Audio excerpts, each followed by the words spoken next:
Good evening friends, এটি আরেকটি উল্লেখযোগ্য সাকসেসফুল ভিডিও। এই পেশেন্টের ভিডিও আমি কয়েকদিন আগে দিয়েছি, 17 তারিখে দিয়েছি এর ভিডিও। আজকে 27 তারিখ, 10 দিন মাত্র হলো। তো তুমি আমার কাছে কিসের জন্য, কি সমস্যার জন্য এসেছিলে? ওটা পায়খানার সাইডে ফুলে গেছিলো, ওটা ব্যথা করছিল, ওটা কমে গেছে। আচ্ছা, তো আমি যেটা এক্সামিন করে দেখেছিলাম এর পাইলস ছিল, ব্লিডিং হেমোরয়েডস, ব্লিডিং নয় ব্লাইন্ড, রক্ত পড়েনি, কিন্তু রেকটামের ওইখানটা অনেকটা অ্যানাসের কাছে অনেকটা ফুলে গেছিলো। এক্সটার্নাল পাইলস অনেকটাই ফুলে গেছিলো, প্রচণ্ড ব্যথা হচ্ছিল, দপদপ করছিল।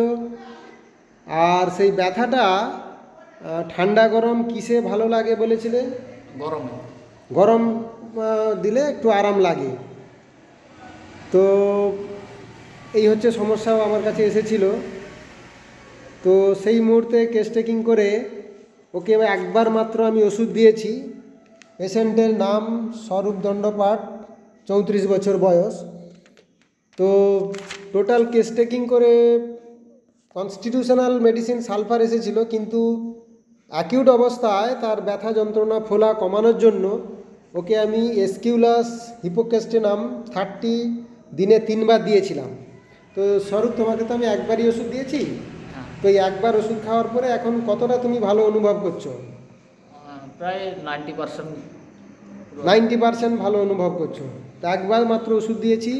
তো দেখুন বন্ধুরা, যে অর্শ বা হেমোরয়েডস হোমিওপ্যাথিতে কিন্তু ওয়ান্ডারফুলি ভালো হয়। আমরা বহু কেস ভালো করতেছি, এবং এটাও আমি দেখালাম যে এই পেশেন্ট মাত্র একবার ওষুধ দিয়েছি এবং তাতেই পেশেন্ট 90% ভালো আছে।